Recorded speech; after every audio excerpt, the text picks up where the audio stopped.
welding, the fusion of two pieces of metal. This can be done by many different processes, by many different techniques.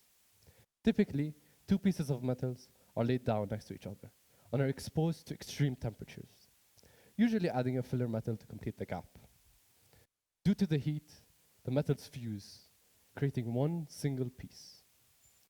Only the trained eye can recognize the change and knows that was once multiple pieces. Each piece, like a character in a story, with their own identities combine, blurring the line between their individuality.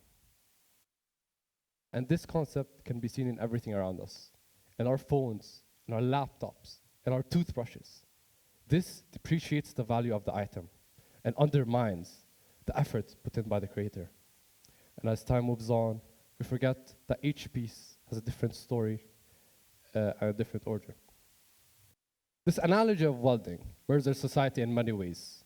In our relentless pursuit in automation and efficiency, we often fuse various elements into a whole mashed up mess, leading us to lose our gratitude for them, whether it be in the products that we use on a daily basis or the technologies that surround us.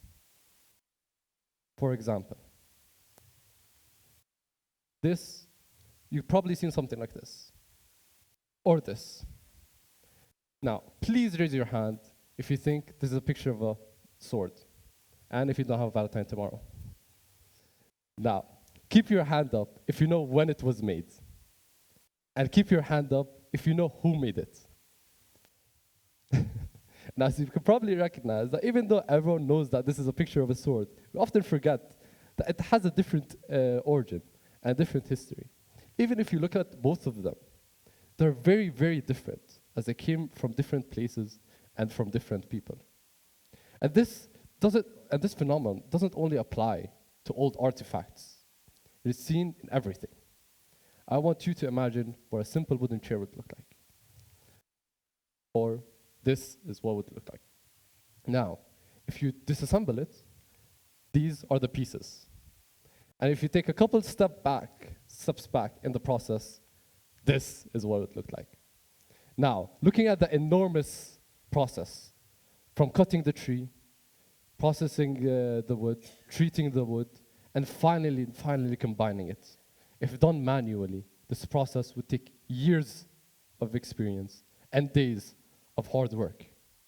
All of this forgotten, this art lost. And this just begs the question, how did we get here? And the answer would probably be automation. Automation ruined our gratitude for all of these objects. Factories are fully run by robots, producing tens and thousands of the same exact objects, making them seem like clones, optimized to the nearest millisecond. And this is not only seen in the products that we use.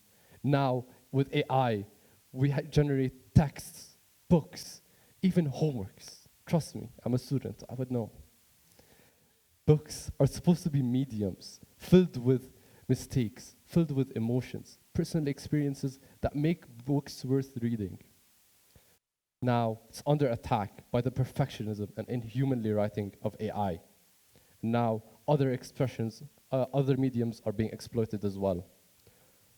Photography, paintings, and everything else. All meaningless with a loss of human essence. What I want you to take away from this talk isn't that AI or automation is bad. They're very important. Without them, we couldn't have done many things. So I want you to take away, I want you to gain a new gratitude for everything around you. Knowing that the toothbrush that you use on every single day has gone through decades of evolution to make its optimal design that you have now. The chair you're sitting on right now has gone through hundreds of iterations by hundreds of engineers just to make it as perfect as possible.